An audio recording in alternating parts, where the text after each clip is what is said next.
Aloha, c'est Siro, comme dans Styronimo. Oui, alors je sais, ça fait très longtemps que je n'ai pas fait de vidéo sur cette chaîne, mais parce que après Ziantem, tous les dramas m'avaient l'air pas ouf, voilà. Une fois qu'on a vu le meilleur drama du monde, c'est difficile de passer à autre chose. Et comme c'est le meilleur drama du monde, j'avais prévu de fermer cette chaîne puisqu'elle n'a plus aucun intérêt, j'ai vu le meilleur drama qu'il faut. Et voilà, je suis de retour et je vais vous parler aujourd'hui d'un drama chinois qui s'appelle Flavor It's Yours. Son nom en chinois, je le mets ici, voilà, ça c'est le nom chinois. Du coup, c'est un drama chinois que j'ai beaucoup aimé, qui fait 25 épisodes, les épisodes durent à peu près 40 minutes. Dedans, on retrouve un acteur que j'aime beaucoup, qui s'appelle Gong Joon, aussi appelé Simon Gong, c'est son nom en anglais. Il a aussi joué dans Advanced Bravely, qui est un BL. Bon, mais là, c'est un drama, c'est pas BL, c'est un drama tout à fait standard. Son personnage, c'est Lu Weishen, et il est sommelier dans la vie, c'est-à-dire qu'il boit beaucoup de vin. Enfin, je vais y revenir. En face de lui, on a l'héroïne qui s'appelle Rebusui. Son nom d'actrice, c'est Song Ye-ren. En fait, elle est toute petite, on dirait qu'elle a 12 ans, mais je l'ai vue dans plusieurs dramas, elle a toujours cette tête, on dirait vraiment que c'est une gamine. En fait, elle a 26 ans, mais elle ne les fait pas du tout, on dirait vraiment une petite fille. Alors c'est un petit peu perturbant, parce que tous les autres acteurs, bon voilà, ils font un peu 25 ans, 28, leur âge quoi, et elle, on la regarde, c'est une gaminette quoi. Là, mais elle est... c'est une enfant. C'est un peu bizarre, elle fasse des bisous avec des adultes. Non, ce n'est pas une enfant. C'est aussi ce qui fait son charme. On l'appelle aussi la petite sœur de la nation. C'est son surnom en Chine, parce que ça c'est mignon. Mais j'avoue qu'à chaque fois que je la vois dans un drama, je suis un petit peu perturbée. Surtout que les mecs, ils la portent comme si c'était une petite peluche et ils la déplacent comme ça et tout. Des fois, elle était là, mais attendez, c'est une adulte quand même, tranquillou, hein les gars. Et donc, Gong Joon, qui est l'acteur que j'apprécie pas mal, joue ici un sommelier. Et en fait, ce que j'aime bien dans ce drama, c'est que ça parle de picole. Tout le long, ils font que picoler. Donc, ils boivent du vin. Tous les épisodes, il y a du vin. Après, ils essaient de deviner, et forcément, le millésime, le cépage, le nom du domaine, d'où vient le vin, de quel pays. Un bon truc de sommelier, testeur de vin. Mais par contre, c'est très chinois. C'est-à-dire qu'ils font des duels de sommeliers, des espèces de concours de sommeliers. Ça n'existe pas, peut-être ça existe, mais je ne le connais pas en tout cas. Et donc par exemple, pour un de leurs duels de sommeliers, il y a donc le héros là, Lu Weishun, qui doit tester les vins. Bon, il recrache quand même, il ne fait pas que boire, hein, il est comme un vrai... En fait, c'est plutôt un œnologue, mais bon, ils ont dit que c'est un sommelier. Il recrache quand même le vin, il va faire que boire, sinon il va être complètement bourré. Du coup, il boit du vin et c'est très rigolo parce que pendant les concours, il est là alors ça me fait penser à une petite colline avec des raisins et des enfants qui jouent. Bon, il part dans des délires. Là, c'est plutôt un papy et une mamie qui pique-niquent au bord d'un lac avec des goûts de fruits et de la banane. Cette robe pourpre, ce petit côté citronné, je vois tout à fait quel genre de vin c'est. C'est sûrement un château poète-poète. Château poète-poète. Et donc, par exemple, dans son premier gros duel de sommelier, il y a, alors lui, il doit tester des vins. Une fois qu'il a trouvé, il y a un magicien.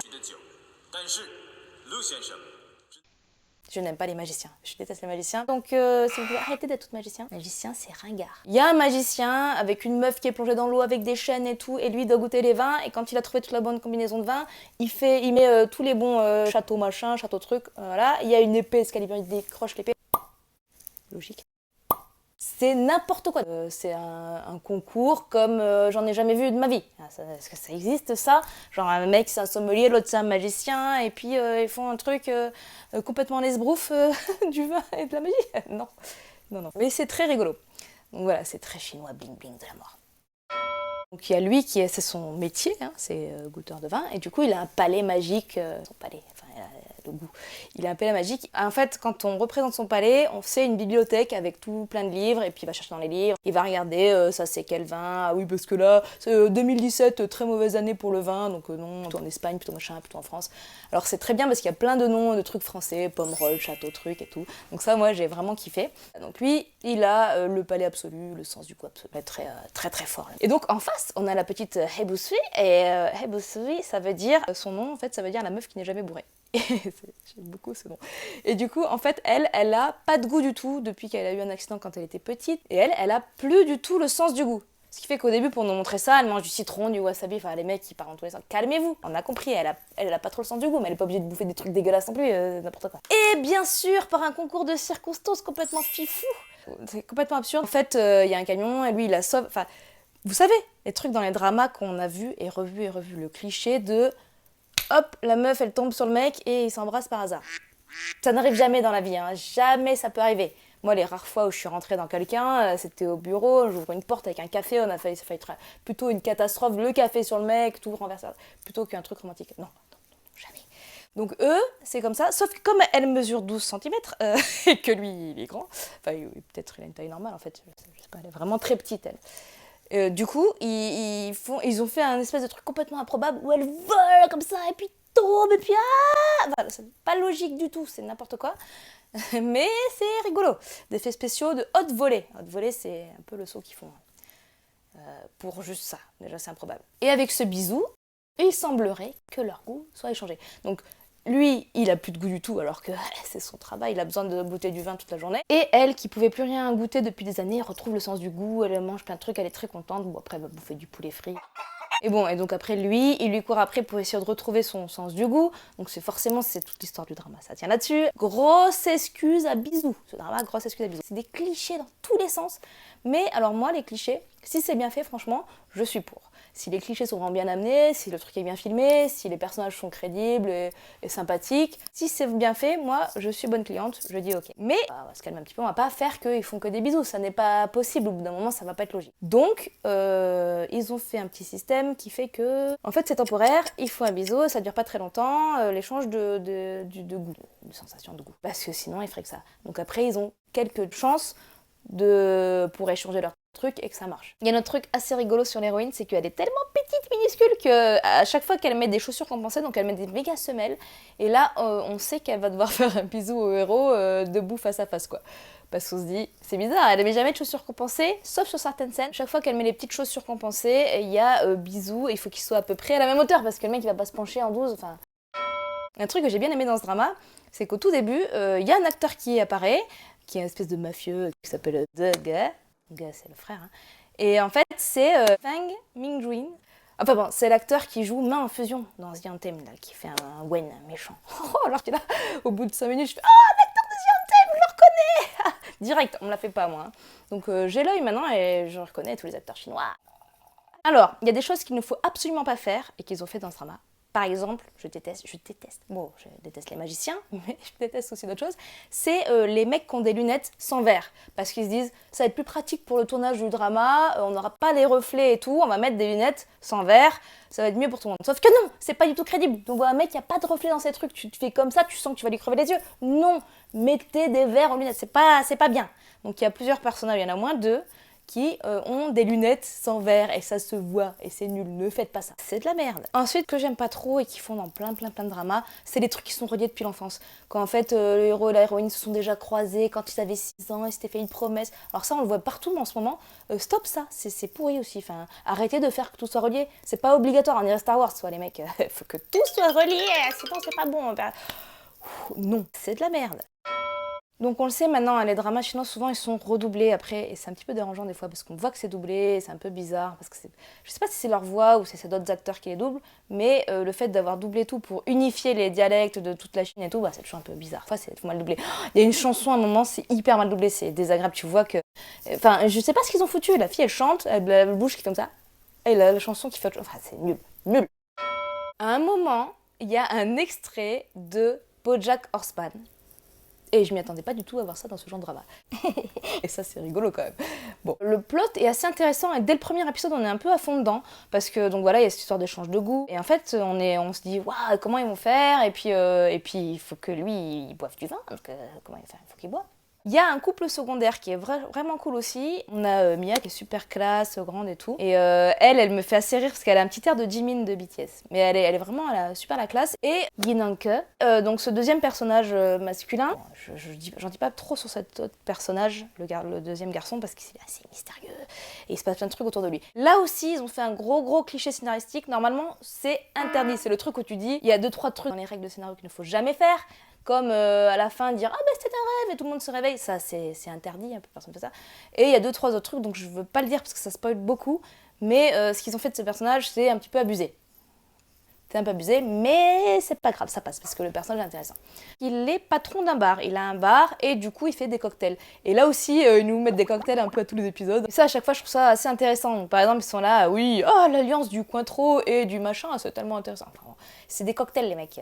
Mais dans ce drama, plein de picoles et plein d'alcool. Il y a un truc que j'ai remarqué dans les dramas chinois que j'aime pas trop, c'est que souvent il y a un peu de forcing pour faire des bisous à la fille, c'est-à-dire la fille à chaque fois elle est là, Nya, casse-toi les robes, et il y a quand même des bisous. Bon, là c'est justifié parce qu'il y a une plot scénaristique derrière qui fait qu'avec le bisou il y a l'échange des trucs. Bon, mais des fois c'est un peu abusé. Bon, là j'accepte. Là j'accepte parce que ça va dans le scénario. Ok. Mais calmez-vous sur les bisous comme ça quand même. Pourquoi à chaque fois vous devez faire un mec qui va un peu au forcing Enfin, c'est bon, la Chine, vous avez un souci vous pouvez pas faire des trucs d'amour hein. Ouh. Mais par rapport à ce petit forcing de bisous, à un moment, elle lui fout 2 grosses tartes dans la gueule et j'étais là, yeah meuf, t'as trop raison, hein, ça suffit ça. Des tartes dans sa gueule, des grosses tartasses, c'est normal. C'est normal. Sinon, il y a pas mal de trucs un petit peu incohérents parce que Hebose, elle est jamais bourrée donc, et elle fait des concours de je picole face à des gros mecs de la mafia, et genre, je m'enquille tous les verres et elle gagne de l'argent comme ça.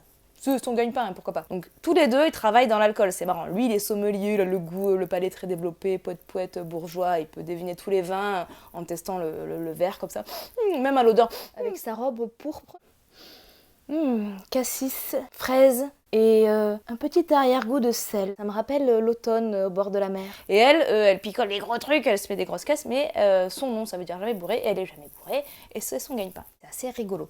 Par contre, donc à un moment, il y a des petites incohérences parce qu'ils échangent leur sens du goût, mais par contre, lui, il peut être bourré, et donc il sent pas les goûts, mais il peut quand même être bourré. Alors qu'elle, normalement, elle peut plus être bourrée. Enfin, et à un moment, elle dit qu'elle est intolérante au lactose. Bon, elle n'a pas le sens du goût ni rien, mais elle a de la tolérance. Peut-être, je ne suis pas encore spécialiste de la nutrition, donc je ne sais pas. À un moment, il y a une rivale qui apparaît, ça m'a un peu gonflé, mais c'est pareil, tous les personnages secondaires sont vraiment bien traités et c'est plutôt cool. Il y a aussi le meilleur ami de l'héroïne qui est plutôt cool, il y a un fan, bon après ils font une espèce de petite bande avec tous ces personnages-là, et c'est plutôt sympa. Par contre, à l'épisode 13, je trouve qu'on a un petit peu passé toutes les intrigues, moi on voit où ça va en venir, et du coup, je me suis dit, mais attendez, on est juste à l'épisode 13, et il y a déjà toutes les intrigues, c'est fini, donc qu'est-ce qu'ils vont raconter? Et après, ça brode un petit peu. Je trouvais que la fin, c'était un petit peu poussif, quoi. Il y avait les trucs. Ça reste sympa, il y a quand même un truc un peu policier, un peu thriller, il y a des recherches, des enquêtes. Enfin, c'est pas juste une romance plan-plan, il se passe quand même pas mal de choses autour, et c'est intéressant. Mais j'étais un petit peu surprise parce que je m'attendais pas à... au bout de la moitié de la série, on sait déjà où ça va, quoi. Les 3/4 des intrigues sont déjà passées. À un moment, alors Viki et traduction, tout ça, on sait que c'est pas toujours au point. À un moment, il y a écrit 12h15, 12h15. Ouais, les mecs, c'est lire l'heure quand même, c'est écrit 12h15 et ils traduisent en dessous 12h15. Hey! Par contre, sur Viki, l'épisode 13 par là, la traduction en français s'arrête. Hein, les meufs, elles ont fait oh, notre chose à faire, on va passer le bac. Donc elles se sont barrées. Les traductrices, hein, c'est toujours un petit peu des subbuzz des fans, quoi. Du coup, j'étais un peu là, ok, est-ce que l'anglais? Bon, moi ça me dérange pas, mais je trouve ça un petit peu abusé qu'au milieu de série, il y a peu de français. Alors, j'ai compris aussi quelque chose dans les choses que je n'aime pas avec les magiciens et les lunettes sans verre, c'est les traductions des titres des séries par Viki. Parce que vraiment, les mecs, c'est malade, c'est n'importe quoi. Donc, au lieu de traduire par Flavor It's Yours, qui est le titre officiel anglais, qui est sous le titre en chinois, non, ils ont voulu traduire ça en plutôt que pompette, pourquoi ne pas boire jusqu'à être ivre? Mais qui va regarder un drama qui s'appelle comme ça? Donc du coup, si vous avez jamais entendu parler de ce drama, c'est normal. C'est à cause de tous ces conneries et traductions en français mal faites, tout ça. C'est de la merde. Donc voilà, le titre complet, c'est plutôt que pompette, pourquoi ne pas boire jusqu'à être ivre? Eh ben oui, pourquoi hein? Bon, on se le demande. Nul. Nul. Alors le générique, il spoil un petit peu. Moi, j'essaie de le passer parce que je trouvais que le générique du début, il spoil déjà pas mal. Il y a déjà des bisous et tout. Et le générique de fin, par contre, ne le regardez pas, il spoil vraiment trop de scènes. Au bout d'un moment, tu regardes le truc, tu fais mais il va se passer tout ça, ok. Donc je vous conseille de ne pas regarder les génériques qui spoilent beaucoup trop. Mais ils aiment bien les Chinois mettre tous les meilleurs moments d'une série dans un générique. Et je trouve que c'est un peu trop. Arrêtez de spoiler. Il y a un mec qui est au générique, un acteur qui est au générique, qu'on voit dans le générique, et il apparaît qu'à l'épisode 16, et on le voit dans 3 épisodes. Et je me suis dit mais pourquoi ce mec, on le voit dans tout le générique machin, il l'annonce comme... Et alors que c'est un personnage... Du coup je vais aller voir, peut-être que c'est un mec connu. Où est-ce que je vais trouver des trucs sur cet acteur? Bon, je suis allée voir, c'est un acteur-chanteur complètement comme tous les mecs de Chine, quoi. Donc je vois pas pourquoi ils le font genre c'est un personnage méga important, alors que non. Il est au générique et je vous dis, il arrive qu'à l'épisode 16, donc t'es là. Mais c'est qui le mec qu'on voit tous les génériques du début et qui n'est jamais là? Il sert à rien en plus. Pas grand-chose, quoi. Ouais, il est pas ouf. Il y a le magicien. Je suis en train de voir les trucs sur le magicien. Alors le magicien s'appelle Robert Gilabert. Robert Gilabert, le magicien. Oh putain. C'est un acteur espagnol qui vit à Pékin. Le magicien. Je déteste les magiciens. Putain. Voilà, c'est un drama chinois, moderne, 2019, qui parle de picole, qui parle de trucs un petit peu sympathiques. C'est une romance, c'est aussi un thriller, il y a des personnages agréables. Franchement, ça se laisse regarder, c'est très sympathique. C'est sur Viki, c'est aussi sur YouTube. Si vous avez envie de voir un drama qui va vous donner envie de boire du vin, eh ben, je vous conseille d'aller regarder ce petit drama très sympa. Le héros est très très beau. D'ailleurs, il a des grains de beauté. J'aime bien les mecs avec des grains de beauté un peu. Par exemple, il a un grain de beauté sur le doigt et ça, je sais pas pourquoi, c'est un détail et chaque fois je bloque dessus. Je me dis, putain, mais cet acteur, j'aime bien. J'aime bien. Et il va jouer dans plein de dramas là très prochainement, donc à mon avis, sa popularité va grimper en flèche, le petit Gong Joon. Et voilà, à bientôt pour vous parler d'un autre drama, peut-être chinois, peut-être pas, il y en a marre des dramas chinois. J'ai regardé aussi un drama coréen récemment, dont je parlerai très bientôt. Voilà, j'espère que vous aussi vous avez envie de regarder des dramas. Celui-là, forcément, Viki vous le propose pas, hein, avec ce titre-là, plutôt que pompette, pourquoi ne pas boire jusqu'à être ivre? Non. Donc Viki ne le propose pas, mais c'est un très bon drama. Je vous le conseille. Allez, bye bye Jan et à bientôt!